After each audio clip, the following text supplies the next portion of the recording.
प्रजातंत्र में एक मत, एक विचार, एक आवाज ये संभव नहीं है। ये स्वीकार्य नहीं हो सकता कि आप जो भी कहें हम हाँ में हाँ मिलाएं, देश उसका अनुमोदन करे और जो उस पे सवाल पैदा करे वो देशद्रोही बन जाए। और ये मत भूले कि 63%, 62% हिंदुस्तान के लोगों ने खिलाफ भी वोट दिया। कि जो बीजेपी के खिलाफ बोलेगा वो हिंदुस्तान के खिलाफ बोल रहा। तो आप भारत बन गए तो हम कौन हैं? आंदोलन की बात, आवाज उठाने की बात है। वो संविधान ने अधिकार दिया है भारत के लोगों को, हर नागरिक का वो अधिकार है जिसको आप छीन नहीं सकते। आप विरोध प्रदर्शन को अपराध कहते हैं। जनता की आवाज को दबाना, वो भी दमन से, शासन की शक्ति से। किनको दबा रहे हैं? कौन लोग पिट रहे हैं? आपको अच्छा लगता है? महात्मा गांधी के चश्मे और नाम विज्ञापन से नहीं होगा, उनकी सोच को अपनाइए। अगर दुनिया को क्या दिखा रहे हैं कि जो अहिंसा के पुजारी थे, प्रतीक थे, उनके 150 साल में हमारे देश में बच्चे बच्चियों पर अपनी आवाज कहने पर लाठी और गोली चलती है। इससे बढ़ के अपमान क्या हो सकता है महात्मा गांधी? अगर कोई भी किसी भी विषय पर बात कहना चाहे तो धारा 144 तुरंत, सेक्शन 144 की माने क्या? जो विरोध की आवाज उठाए वो देश को तोड़ रहा है। तो जब आप वहां पर थे और प्रधानमंत्री स्वयं गुजरात के मुख्यमंत्री थे और मोर्चा निकालते थे केंद्र सरकार के खिलाफ, विरोध करते थे, तो वो राष्ट्रभक्ति थी। और आज अगर हम उठाते हैं आवाज को, वो देशद्रोह हो जाता है। जो आपका समर्थन करें वो राष्ट्रभक्त, और हम लोग सब देशद्रोही। हर भारतवासी को भारत की फौज पर नाज है। इस सेना को अपनी सेना कहना बंद करो। ये हिंदुस्तान की फौज है और वैसे ही रहेगी। सुबह से शाम पाकिस्तान, जो तुम आपके खिलाफ हो, पाकिस्तान की आवाज बोलता। स्टैंड अप इंडिया, अरे पहले सोए हुए थे। खेलो इंडिया, पहले खेलते नहीं थे, हम भी खेलते थे, आप भी खेलते होंगे। फिर क्या कह रहे हैं? Fit India. मुबारक हो फिट इंडिया। बच्चे भूखे मर रहे हैं। ग्लोबल हंगर इंडेक्स में तुम्हारा 102वां स्थान है 117 देशों में। फिट इंडिया, अरे भूखे पेटों को फिट बनाओगे या रोटी खिलाओ लोग? लाइव टीवी, सच सबसे आगे। पाकिस्तान तो ऐसे घूमता है चुनाव में जैसे सुबह आप भजन कर रहे हैं, भगवान का स्मरण कर रहे हैं। देश के अंदर आज भय का वातावरण है। देश के अंदर लोगों को चिंता है अपने भविष्य की। खास तौर पे हमारे देश के जो बेटे बेटी है, जो भविष्य है, वो सोचते हैं कि हमारा भविष्य क्या होगा, क्या रूपरेखा सरकार के पास है। बिगड़ते हुए हालात देखते हुए, बंद कारखाने होते हुए देखते, माँ बाप को चिंता है अपने बच्चों के भविष्य के बारे में। सीएए पे सदन में चर्चा हो चुकी, हम अपनी बात कह चुके हैं। चाहे वो एनसीआर है, इन पे अलग अलग मत हैं, उसके कारण हैं। मैं उसमें नहीं जाना चाहता क्योंकि मैं स्वयं सदन में बोल चुका हूं। पर जहां तक हमारी समझ है वो असंवैधानिक है, अनकॉन्स्टिट्यूशनल है, उसमें नैतिकता की कमी है। ये आम जनता की बराबरी के जो अधिकार संविधान ने दिए, मौलिक अधिकार, उसको चोट पहुंचाता है। It is before the supreme court of India. संवैधानिक पीठ उसको देखेगी, कॉन्स्टिट्यूशनल बेंच देखेगा। तो अभी जब ये सुप्रीम कोर्ट का निर्णय ही इस पे नहीं आया और कई राज्यों में इसमें बेचैनी है, राज्यों की विधानसभा ने अपना अधिकार इस्तेमाल करते हुए प्रस्ताव पारित किए हैं सर्वसम्मति से, एक के बाद एक। हिंदुस्तान के वो बड़े राज्य हैं, तो इसके बाद उसको उपलब्धि बताना और राष्ट्रपति के अभिभाषण में शामिल करना, मैं कहूंगा दुर्भाग्यपूर्ण है और सरकार को ऐसा नहीं करना चाहिए। और इसको धन्यवाद प्रस्ताव के अंदर सरकार स्वयं वो संशोधन लाए उसको निकालने का। प्रजातंत्र में एक मत, एक विचार, एक आवाज ये संभव नहीं है। ये स्वीकार्य नहीं हो सकता। हमारी परंपरा है इस देश की, प्रजातंत्र कायम होने से पहले भी पुरानी परंपरा है और प्रजातंत्र की रिवायत है चर्चा की, वाद विवाद की भी, संवाद की भी। सरकार की हर निर्णय और नीति का अनुमोदन हो, करतल ध्वनि से स्वागत किया जाए ताली बजाकर विपक्ष के द्वारा। यह प्रजातंत्र की नहीं कहता कि आप जो भी कहें हम हाँ में हाँ मिलाएं, देश उसका अनुमोदन करे और जो उस पे सवाल पैदा करे वो देशद्रोही बन जाए। आप अपनी पार्टी को, मैं सुन रहा था सत्ताधारी दल के लोगों को, आप जीत के आए हैं, हम आपको बधाई दे चुके उस चीज की, पर यह मत भूलें कि 63%, 62% हिंदुस्तान के लोगों ने खिलाफ भी वोट दिया है। आप अपने पार्टी को इक्वेट करते हैं कि जो बीजेपी के खिलाफ बोलेगा वो हिंदुस्तान के खिलाफ बोल रहा। आप भारत बन गए तो हम कौन हैं? आप प्लीज मुझे ये कहना है कि जहां तक विरोध की बात, आंदोलन की बात, आवाज उठाने की बात है, वो संविधान ने अधिकार दिया है भारत के लोगों को। हर नागरिक का वो अधिकार है जिसको आप छीन नहीं सकते। सरकार की क्या जिम्मेवारी है, क्या दायित्व है, उसको सुने। जो विरोध करते हैं उनको आरोपित मत करें, प्रताड़ित मत करें। अगर सरकार संवेदनहीन हो जाती है, अगर सरकार अपनी जनता से झगड़ा शुरू कर देती है, स्वयं लड़ाई करना चाहती है हर विषय पे, ये देश के लिए अच्छी बात नहीं है। और आने वाले वक्त के लिए मैं कहूंगा एक बहुत बड़ा संकट देश के सामने है। आप विरोध प्रदर्शन को अपराध कहते हैं। जनता की आवाज को दबाना, वो भी दमन से, शासन की शक्ति से। किनको दबा रहे हैं? कौन लोग पिट रहे हैं? आपको अच्छा लगता है? महात्मा गांधी के 150 साल मना रहे हैं। महात्मा गांधी के चश्मे और नाम विज्ञापन से नहीं होगा। उनकी सोच को अपनाइए, उनके मूल्य सिद्धांतों को अपनाइए। अगर दुनिया को क्या दिखा रहे हैं कि जो अहिंसा के पुजारी थे, प्रतीक थे, उनके 150 साल में हमारे देश में बच्चे बच्चियों पर अपनी आवाज कहने पर लाठी और गोली चलती है। इससे बढ़ के अपमान क्या हो सकता है महात्मा गांधी का? टोका टोकी मत करिए। सुनिए माननीय उपसभापति महोदय, मैं कहूंगा जनता की या विपक्ष की आवाज को दबाना प्रजातंत्र पर आघात है, संविधान पर चोट पहुंचाता है। और मैं इस बात को गंभीरता से कह रहा हूं और यह उम्मीद करता हूं कि यह सुनी जाएगी। आज क्या होता है,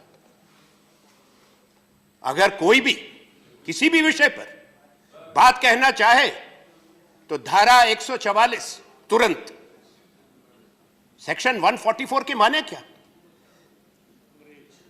अंग्रेजों के समय में था, ठीक है, आज भी चलता है, पर सुप्रीम कोर्ट ने भी कह दिया है कि अगर कोई आपको ऐसी परिस्थिति बने, हालात हो, तभी मजिस्ट्रेट धारा 144 लगाएगा। यहां मुंह खोलने से पहले धारा 144, ये तो एक नई रिवायत बन रही है। बोलने से पहले, कुछ करने से पहले, और फिर एसएमएस बंद, इंटरनेट बंद। आप दुनिया का लीडर बनना चाहते हैं, आप अच्छी चीजों के लिए नेता बने। सबसे बड़ा प्रजातंत्र है हिंदुस्तान, हम आपका और हमारा देश। प्रधानमंत्री कहते हैं विश्व गुरु बनना चाहते हैं, बनिए। बड़ी, सबसे बड़ी इकोनॉमी बने, मुबारक हो, हमारा देश है, जरूर बनना चाहिए। पर आप लीडर किस चीज के बन रहे हैं? इंटरनेट शटडाउन के लीडर। ये विश्व की लीडरशिप आपने प्राप्त कर ली है। कृपा करके इस रास्ते को जरा छोड़ें और चिंतन करें जो हम कह रहे हैं। अभी 2 दिन पहले दिल्ली चुनाव में क्या कहा प्रधानमंत्री ने कि एक नेशनल प्रोजेक्ट है देश को तोड़ने का। यह दुर्भाग्यपूर्ण है। भारत के प्रधानमंत्री को यह बात नहीं कहनी चाहिए। जो विरोध की आवाज उठाए वो देश को तोड़ रहा है। तो जब आप वहां पर थे और प्रधानमंत्री स्वयं गुजरात के मुख्यमंत्री थे और मोर्चा निकालते थे केंद्र सरकार के खिलाफ, विरोध करते थे, तो वो राष्ट्रभक्ति थी। और आज अगर हम उठाते हैं आवाज को, वो देशद्रोह हो जाता है। इससे बढ़ के गलत बात नहीं हो सकती। ये शब्द वापस लिया जाना चाहिए। मैं इसलिए कह रहा हूं कि इससे देश कमजोर होगा, देश की एकता कमजोर होगी और समाज की एकता कमजोर होगी।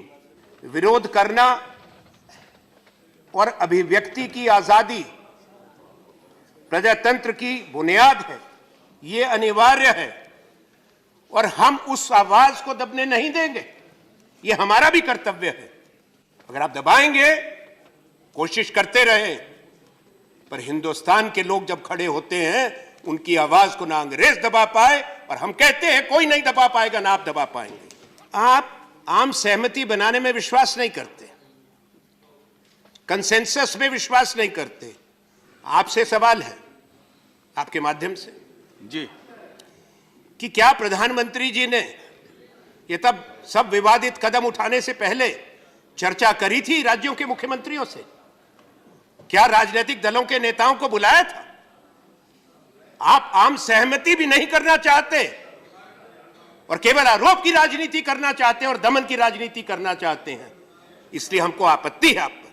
जो आपका समर्थन करें वो राष्ट्रभक्त, और हम लोग सब देशद्रोही, सब लोग, तमाम राष्ट्रभक्त आपको अपने देशभक्ति की प्रामाणिकता की आपसे, मोदी जी से, सरकार से जरूरत नहीं है। हमने इस देश के लिए संघर्ष भी किया है, बलिदान भी दिए हैं, हमारे पूर्वजों ने भी दिए हैं।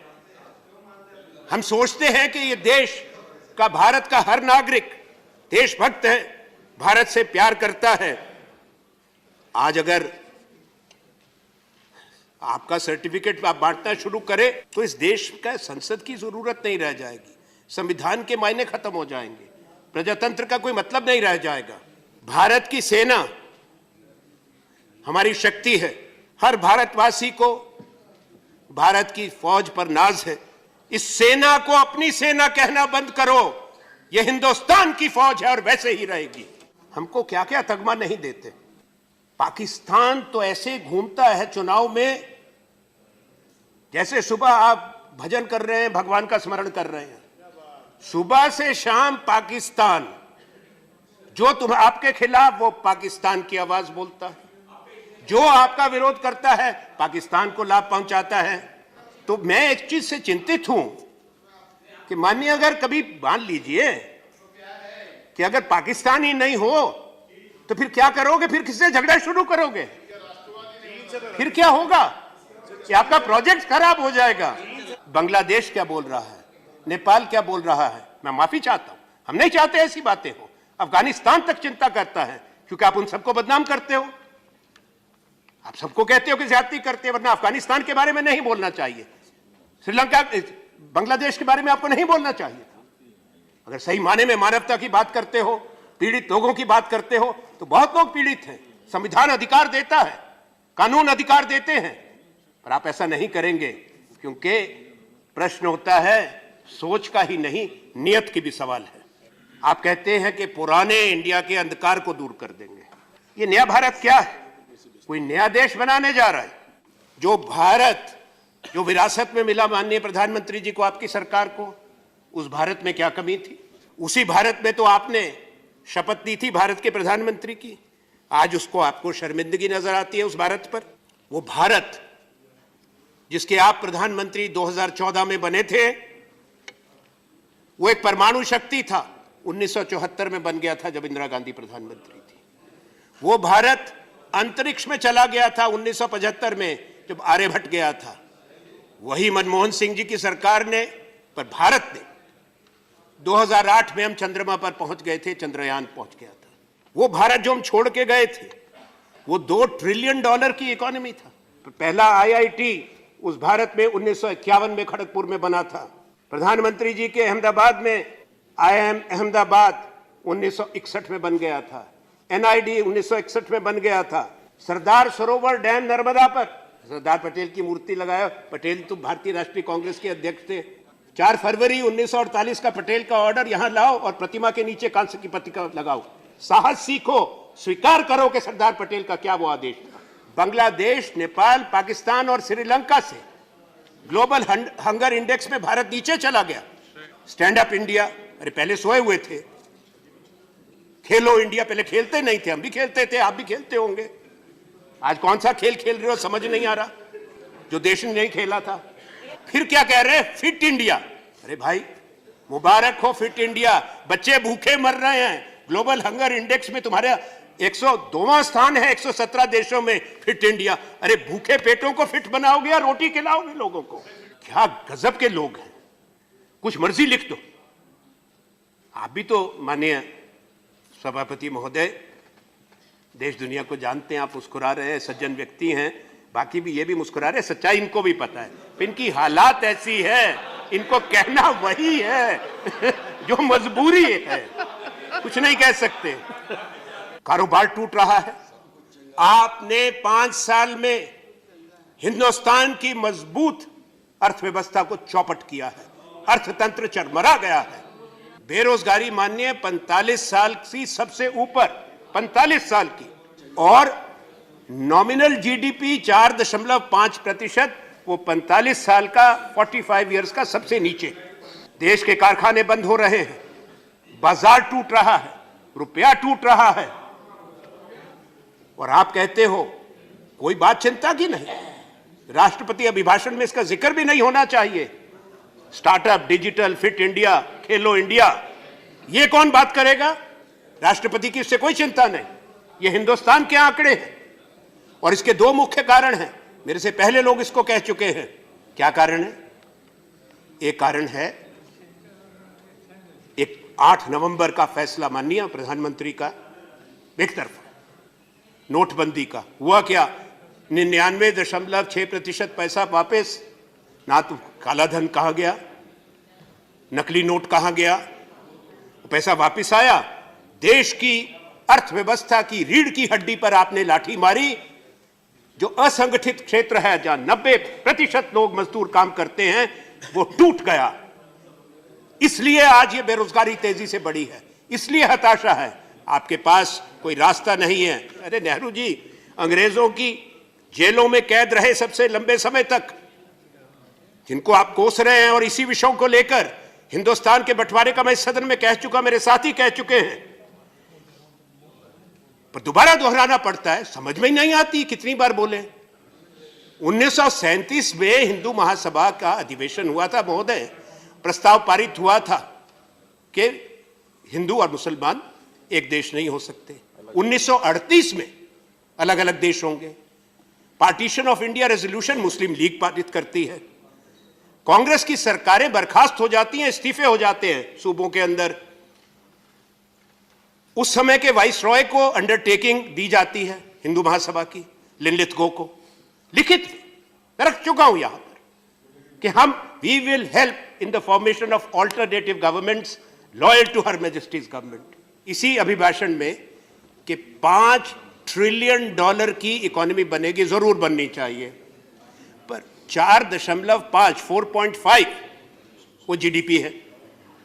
तो $5 ट्रिलियन बनने के लिए निरंतर 5 साल डबल डिजिट जीडीपी की बढ़त होनी चाहिए। Uninterrupted GDP growth for 5 years. तो पहले करो, फिर अभिभाषण में डालो। आपने कह दिया, सबने सुन लिया और हो गया। क्या आपने कहा है हमारी पीएसयूज को बेचने का? एलआईसी को भी आप स्टेक सेल कर रहे हैं। जो मुनाफे में है, प्रॉफिट मेकिंग पीएसयूज हैं, उनको आप बेच रहे हैं, क्योंकि आपके राजस्व का बहुत बड़ा घाटा है। आपका जो रेवेन्यू है कलेक्शन में, उसमें बहुत बड़ी कमी है। 1-2 हजार करोड़ की नहीं, कम से कम 3 लाख करोड़ की कमी हो सकती है। तो आप करते क्या हैं? रिजर्व बैंक का पैसा ले लो, 1,76,000 करोड़, खुश हो गए। ये नहीं देखा कि कमी है, वो घाटे की पूरी के लिए लाए थे। उसके बाद क्या किया? कॉर्पोरेट टैक्स को 1,46,000 करोड़ दे दो। लिया क्यों था रिजर्व बैंक से पैसा? और अब क्या करोगे? बेच दो। You are embarking on a grand clearance sale of national assets which have been built over 70 years by this country, only to cover up for how you have destroyed. Please read the word strategic sale. It's not only disinvestment, the word is also strategic sale. Read the budget also carefully. आपने सब्ज बाग तो दिखाए, वायदे तो किए, पर वायदा खिलाफी की है, और वायदा खिलाफी की जवाबदेही से आप भाग रहे हैं। लोगों को गुमराह करके, भ्रामक प्रचार करके, और एक ऐसा वातावरण हिंदुस्तान के अंदर पैदा करके जिसमें असुरक्षा हो, हिंसा हो और टकराव हो। मानसिकता बदलो, विरोध की आवाज और आलोचना सुनने की क्षमता रखो, संवेदनहीनता छोड़कर संवेदनशीलता लाओ। जनता से लड़ना बंद कर दो, अपने बच्चों से लड़ना बंद कर दो। भारत के भाईचारा अगर पैदा करना चाहते हो, मैं तो निवेदन कर सकता हूं, आग्रह, प्रभु सद्बुद्धि दे, सच बोलना सीखो। गांधी के 150 साल है। इस देश की शक्ति बीच में मत बोलिए, विविधता में एकता है। हम बहुधर्मी देश है, बहुभाषी देश है, यही भारत की शक्ति है। इसलिए इस देश की गंगा जमनी तहजीब जिसका जिक्र भाई त्रिवेदी जी ने भी किया था, उसको शब्दों में नहीं, उसकी हिफाजत करो गंगा जमनी तहजीब की। इसलिए जो आपसे अलग हैं सोच में, बोली में, धर्म में, उनका भी सम्मान करो। तभी हम कहेंगे कि आप जो कहते हैं कहीं बदल रहे हो और शायद ठीक रास्ते पर आओ। ये देश ना मेरा है ना तुम्हारा है, ये देश हमारा है, ये देश हर भारतवासी का है। इस देश की आत्मा पर चोट लगाना बंद करो और प्रजातंत्र में और संविधान में अगर आपका विश्वास है तो हमने जो कहा है उसको गौर से सुने। माननीय प्रधानमंत्री से पहले आप चाहते थे कि हम ना बोले उनके सामने, जो इच्छा होगी जो वो बोलेंगे, अगर आवश्यकता हुई तो फिर भी बोलेंगे। धन्यवाद। जय हिंद। लाइव टीवी, सच सबसे आगे।